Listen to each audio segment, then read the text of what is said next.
네, 수없이 만나본 분이지만 오늘 느낌 많이 다릅니다. 20대 대통령 선거를 승리로 이끌어낸 국민의힘 김기현 원내대표, 이제 당당한 집권 여당의 실세로 이 자리에 오셨습니다. 새 대통령을 만들어내기까지의 우여곡절을 다른 방송에서 수없이 많이 하셨을 테니까 앞으로의 행보가 기대되는 김 대표 얘기, 또 울산 얘기, 울산의 지방선거 얘기를 중점적으로 제가 질문을 해보겠습니다. 고생하셔서 그런지 살이 좀 빠진 것 같아요. 살이 빠지지는 않았고요. 안 했어요? 부지런히 세 끼를 다 챙겨 먹었습니다. 왜냐하니까 거의 정신없이 하루 3시간씩, 4시간씩 자고 버텨야 되니까 먹지 않으면 이겨낼 수가 없습니다. 더 단단해지셔서 제가 그렇게 본 것 같아요. 제대하는 병사들에게 제대하고 제일 먼저 뭐 하고 싶냐 이렇게 질문하면 고깃국에다가 쌀밥을 실컷 먹고 2박 3일 잠을 푹 자고 싶다 그러는데 지금 좀 푹 좀 쉬고 싶을 텐데 이렇게 오시게 해서 참 죄송해요. 요즘 정말 하고 싶은 것이 푹 좀 자고 싶습니다. 그럴 것 같아요. 근데 이제 그래도 원내대표로 소원 푸셔서 기분 최고시죠?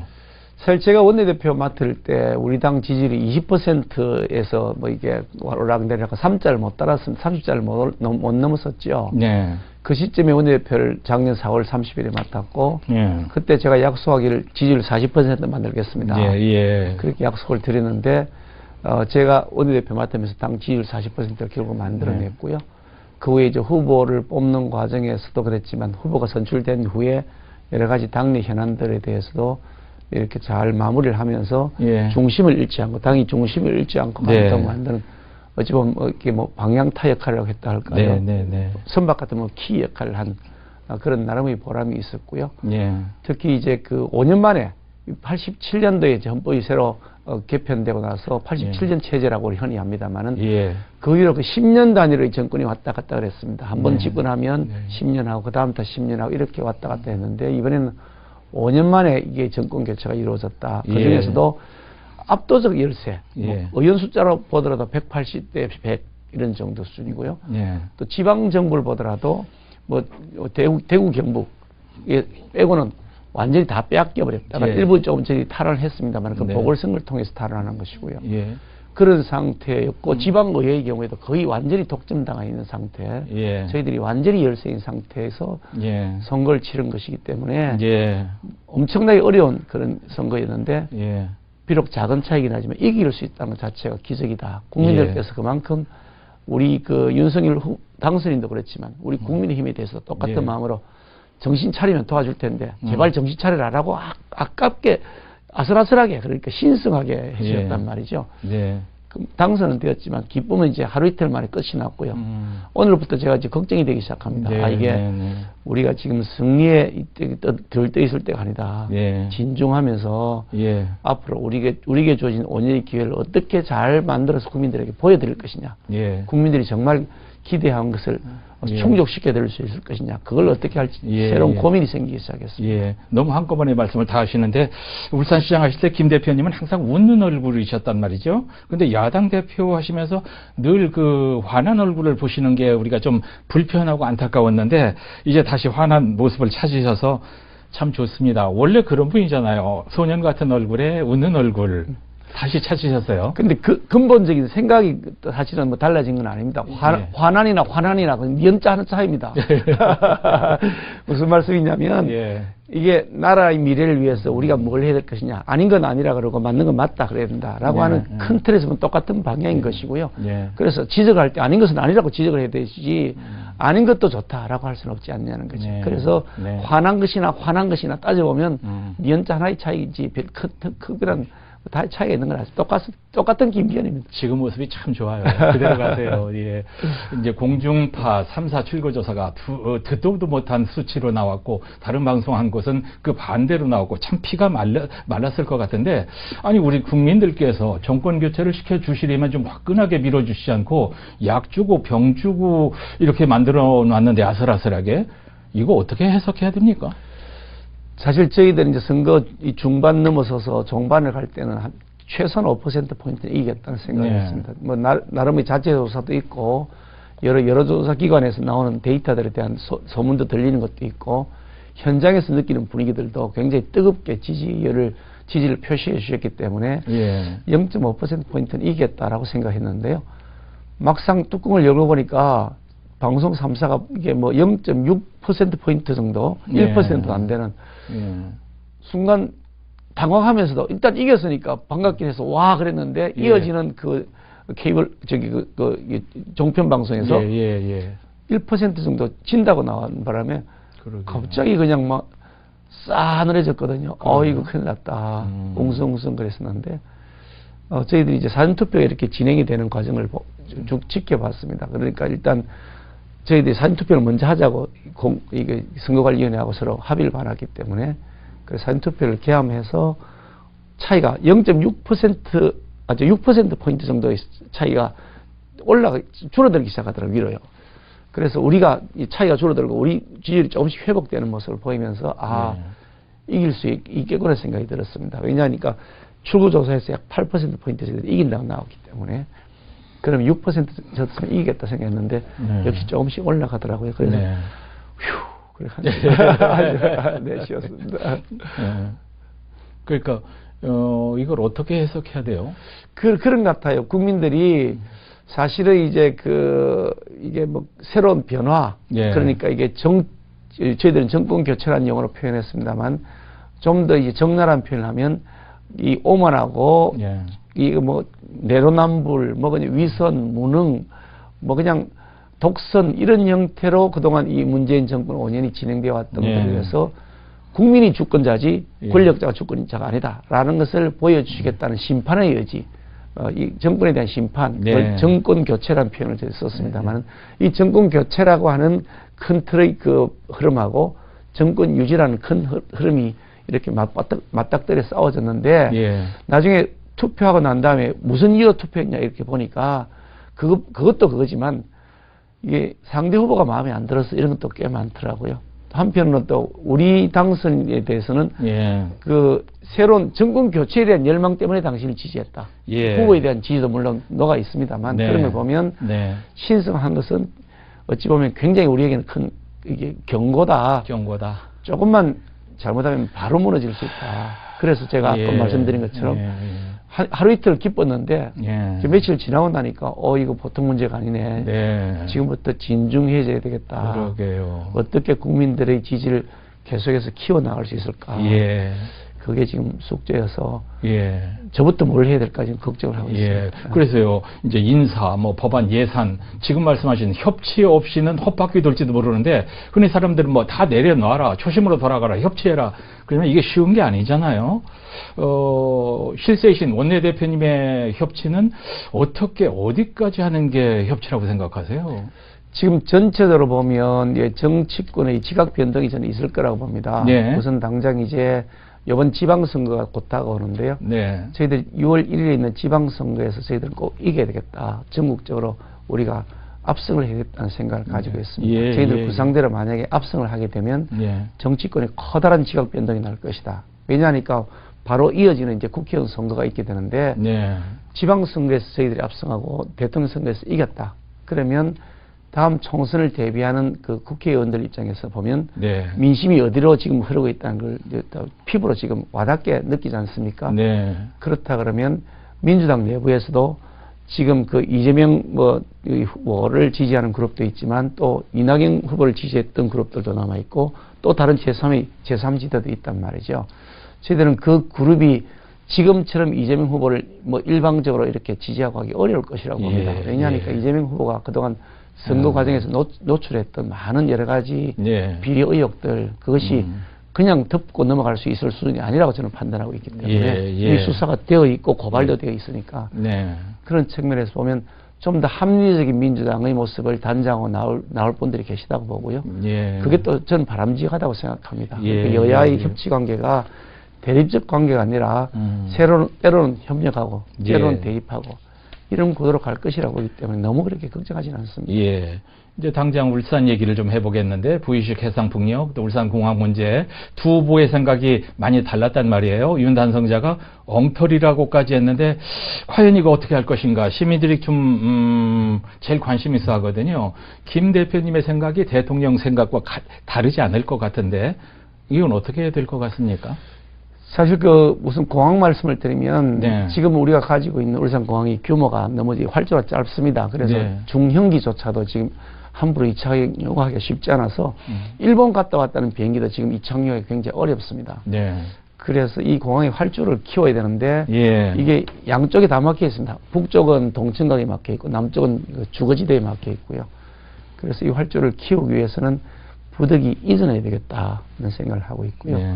그런데 이제 활주로 사실 이걸 키우는 문제가 간단치 않은 게 이전하는데 비용이 많이 들거든요. 예. 그런데 이제 현 시장께서는 그걸 사실 이제 폐지하겠다, 공항을 폐지하겠다는 취지의 말씀이 있어서 발칵 뒤집어졌습니다. 예.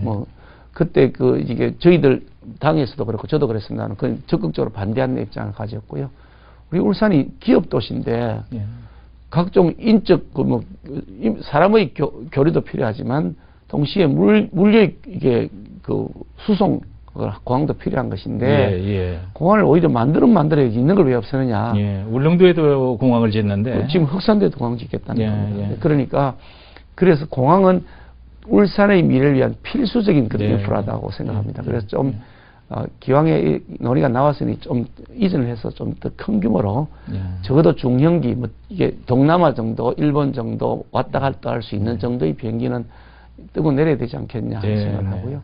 그런 방향으로 저희 추진하겠다 공약했는데 그렇게 추진할 겁니다. 예, 해상폭력은? 해상폭력에 대해서는 이건 사실 부유식 해상폭력에 대해서는 제가 시장할 때부터 이번에 검토를 했습니다. 예. 여러 가지 굉장히 많은 우려들이 있습니다. 실제로 이제 태풍이 불었을 때 과연 안전할 것이냐, 과연 풍량은 적절할 것이냐, 예. 효율은 얼마나 나올 것이냐 그런 것들에 대한 기술적 검토도 필요하지만 동시에 그보다 더 중요한 것은 경제적 검토가 필요합니다. 예. 풍력 산업이 이게 우리가 울산 앞바다에 풍력 발전소가 이게 만들어진다고 했을 때, 예.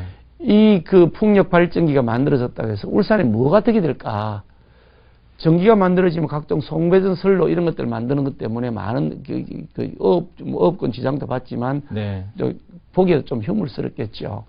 거기에 비해서 얻는 소득이 있어야 되는데, 예. 이게 전방 유발 효과가 있을까? 후방 유발 효과가 있을까? 저는 두 개 다 거의 없다고 보는 거죠. 예, 예. 전기를 생산하고 난 다음에 파는 것. 자동차를 만들면 파는 후방 산업들이 딜러 산업도 있고, 유지 보수하는 산업들도 있고, 중고 매매하는 산업들이 다 있단 말이죠. 그런데 이 전기를 생산하고 나면 그냥 설로 따라 가버립니다. 예. 생산할 때까지는 이런 부자재 들어간 거 해봐야 전부 이게 거기에 기자재 들어가는 거 외에는 만들어지고 나면 예. 유지보수 외에는 실제로 인력이 들어갈 게 없습니다. 일자리가 안 만들어지는 거죠. 네. 그래서 새로운 일자리를 만드는 데서는 결코 그렇게 우리에게 바람직한 산업이 아니라는 생각을 저는 가지고 있습니다. 그래서 처음 시작할 때부터 많은 우려를 가졌는데 근본적으로 재검토할 필요가 있다. 그런 생각을 합니다.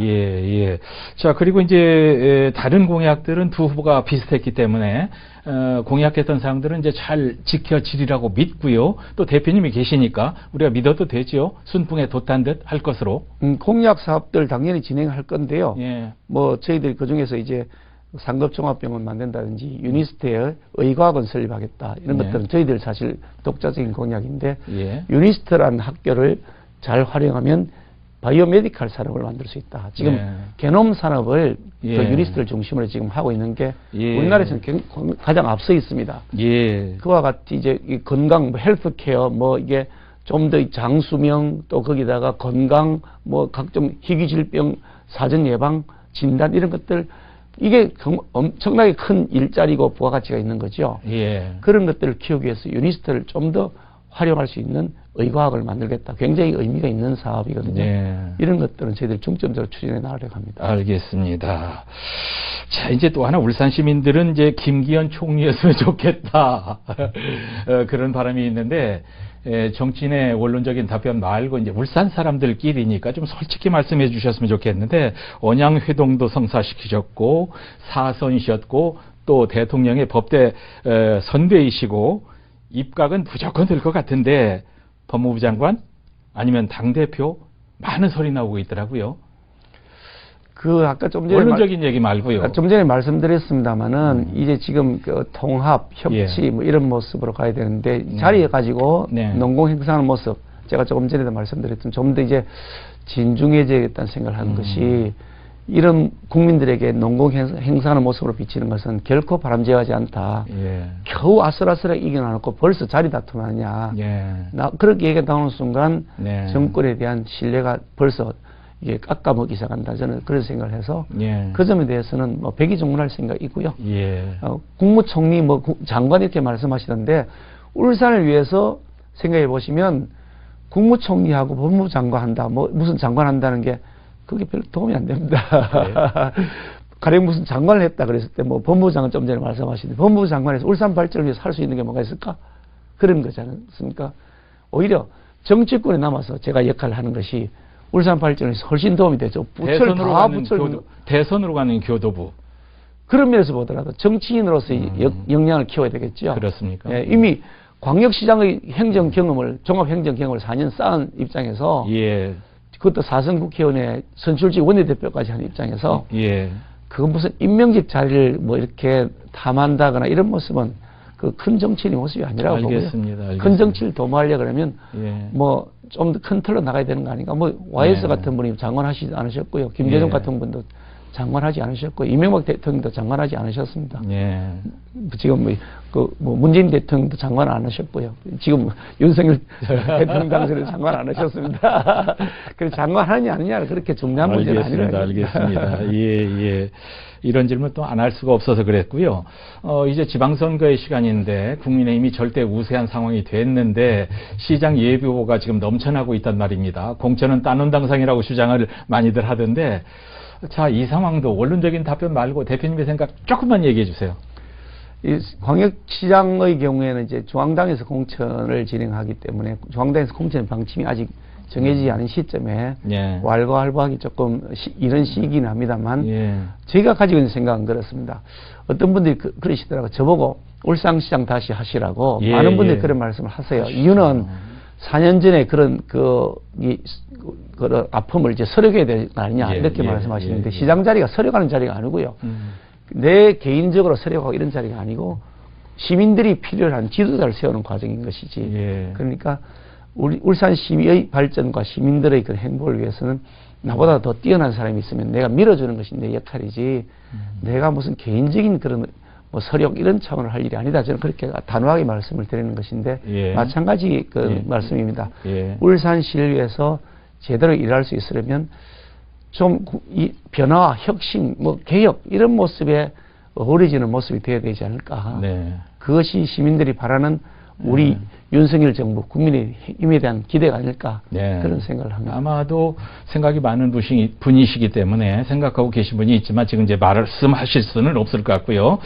자, 새로운 5년을 책임지는 집권 여당의 대표로서 시민들께 희망의 메시지 큰 힘이 될 것 같은데 한 말씀 정리하시죠. 울산 시민 여러분들께 정말 감사드립니다. 아주 13.6%라는 큰 차이로 윤석열 대통령 후보를 대통령을 만들어 주셔서 감사드리고요. 또 저희 국민의힘에 대한 지지도 보여주셔서 감사드립니다. 저 김건희가 해야 될 역할은 윤석열 정부의 성공도 성공이지만 울산의 발전을 위해서 제대로 된 역할을 김건희 네가 해라 라고 하는 우리 시민들의 메시지가 담겨 있다고 생각합니다. 울산이 그동안 계속해서 중앙으로부터 소외된 변방의 역할에서 이제는 벗어나서 중심에 위치할 수 있도록 제가 끌어당기고 울산 발전을 위해서 정부 예산, 정책 이런 것들을 제가 당겨오는데 제가 제대로 역할을 좀 하겠습니다. 아무래도 뭐 여당 내에서의 제 위치도 있고 또 제가 해야 될 영향력 같은 걸 발휘할 수 있는 입장이라고 저는 생각하기 때문에 그런 면에서 울산 시민들이 지지해 주신 만큼 아니 그보다 더 많은 것으로 울산을 발전시키는 것을 꼭 이 5년 그 윤석열 정부 내에 제가 작품으로 만들어 드리겠습니다. 기대하십시오. 예. 새로운 정부의 실세가 돼서 돌아오신 국민의힘 김기현 원내대표와 의미 있는 말씀을 나누다 보니까 시간이 많이 지났는데 뉴스 시간에 다 못 드린 말씀은 유튜브로 이렇게 풀 영상으로 이렇게 보내드리도록 하겠습니다. 좋은 뉴스 많이 기대하면서 오늘 출연에 감사드립니다. 고맙습니다. 고맙습니다.